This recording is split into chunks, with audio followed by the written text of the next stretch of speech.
Hello, plantito plantitas. Kumusta kayo? Magandang araw. Samahan niyo ako at pasyalan natin ang aking munting hardin dito sa Kingdom of Saudi Arabia, particularly in Jasan. So, eto guys, sinubukan ko yung tinatawag nila na DIY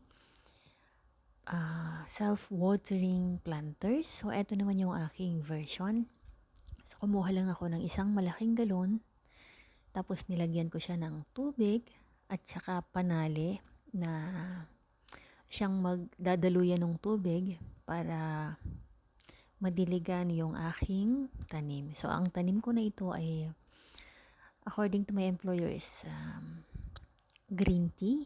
So, dito sa Saudi Arabia kasi napakainit. So, kahit magdilig ka ng umaga't hapon, ang bilis pa rin matuyo and yung iba ang bilis ding malanta. So, ito yung naisip kong paraan para magkaroon siya ng diretsyo na supply ng tubig. So far, okay naman siya. Puno yan na nung nilagay ko. Tapos, the following day, nabawasan na siya. Pero matipid pa rin. At least, nasusupplyan niya yung halaman. So, kung plantito kayo, plantita, at namomroblema kayo kung halimbawang umaalis kayo ng bahay at kailangan madiligan yung halaman, ganyan, gawin nyo siya guys. Napaka-effective and hindi ka na mag-aalala na malalanta yung halaman mo. Yun. And eto, yung aking munting hardin dito, ang nakatanim lang dati dito is mga punong malalaki. And then nung dumating ako, actually matatapos na yung aking kontrata, napuno ko siya, in fairness to me. Mix na siya. Pag pumupunta kami sa ibang bahay at may nakita akong halaman, nanghihingi ako.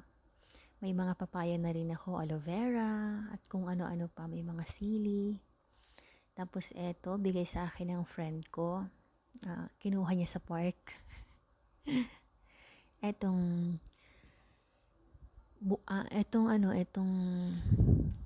halaman na to na may dahon na violet at saka green. Dalawa lang dati yan.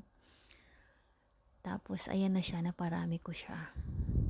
Tapos, may mga bougainvillea din ako. May mga sampalok, saluyot. Ayan, eto na siya, guys. Hanggang sa muli, salamat at see you on my next video. God bless and have a nice day.